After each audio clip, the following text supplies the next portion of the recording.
सहरा के किनारे एक कदीम रास्ता था जिस पर मुसाफिर सदियों से सफर करते आए थे।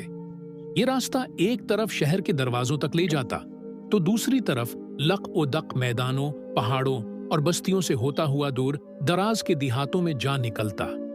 मौसम सख्त था, सूरज की तपिश तेज और हवाएं गर्द से भरी हुई थीं, मगर उसके बावजूद लोग अपने अपने मकासद के तहत उस पर सफर करते रहते।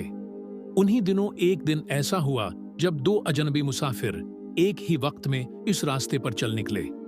दोनों की मंजिल अलग थी, मगर कुदरत का खेल ऐसा कि एक ही मोड़ पर आ मिले।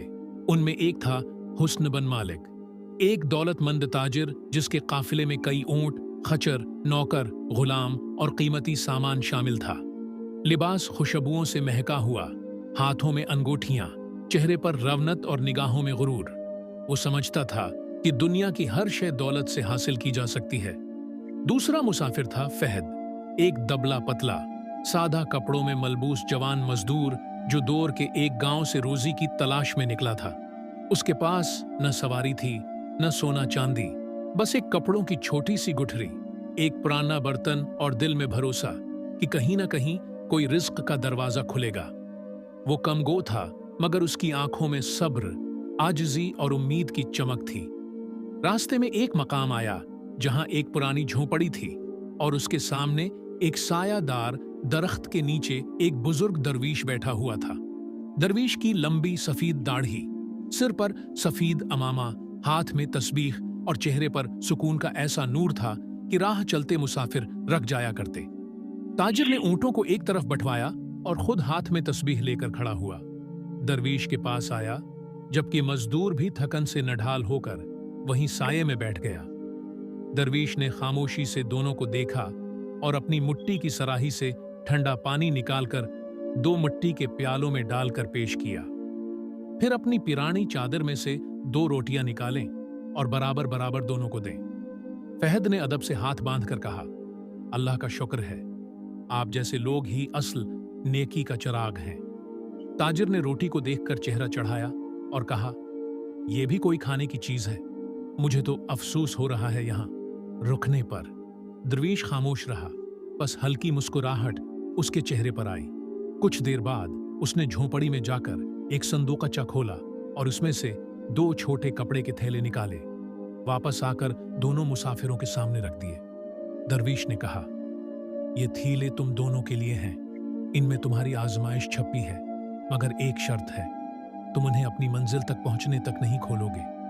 जिसने सब्र किया वो कामयाब होगा, जिसने जल्दबाजी की वो अपनी आजमाइश में नाकाम हो जाएगा। फहद ने सिर झुकाकर आजिजी से थैला लिया और गुठरी में रख लिया। ताजिर ने थैला उठाया, मड़ा तो कहा, क्या उनमें खजाना है? दरवीश ने सिर्फ यही कहा, यह तुम्हारी किस्मत का फैसला करेंगे, लेकिन हमने कुछ नहीं किया। वक्त आने पर ही दोनों अपने अपने रास्ते रवाना हो गए। कुछ दिन साथ चले, रास्ते में खाने पीने का तबादला भी हुआ, मगर ताजिर हमेशा फहद को कमतर समझता। एक दिन ऐसा आया जब रास्ते अलग हो गए। फहद एक कस्बे में पहुंचा। वहां एक ताजिर ने मजदूरों की जरूरत का ऐलान किया हुआ था। फहद ने फौरन रुजुआ किया और मामूली उजरत पर गोदाम में काम शुरू किया। दिन भर सख्त मुशक्कत करता, रात को मस्जिद में सोता और थैला अपनी गुठरी में संभाल कर रखता। कई बार दिल चाहा कि देखे अंदर क्या है, लेकिन फौरन दरवीश की आंखें याद आ जाते, वो नूर भरी निगाहें जो उसे सब्र की तलकीन करती थीं। उधर ताजिर के साथ हालात कुछ और निकले। उसके काफिले पर डाकुओं ने हमला किया, कई ऊंट लौट लिए गए। उसने जल्दबाजी में काफिले से अलग होकर करीबी रास्ता अपनाया, मगर वहां रास्ता गुम हो गया। भूखा, प्यासा और खिस्ता हाल होकर एक झोंपड़ी में जा बैठा। वहां बैठे बैठे उसने थैला निकाला, खोला और उसमें सिर्फ एक पुराना कागज निकला।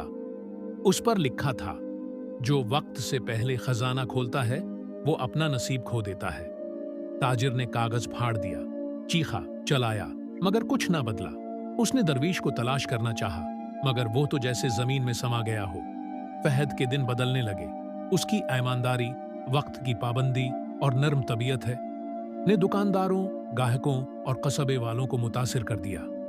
ताजिर जिसके यहाँ वो मजदूरी करता था, बूढ़ा था और उसका कोई बेटा न था। اس نے فہد کی دیانت دیکھ کر کہا، بیٹے، میں تمہیں اپنا وارث بنانا چاہتا ہوں۔ یہ کاروبار، یہ دکان تمہارے سپرد ہے کیونکہ تم ہی اس کے لائق ہو۔ فہد نے جھک کر اللہ کا شکر ادا کیا۔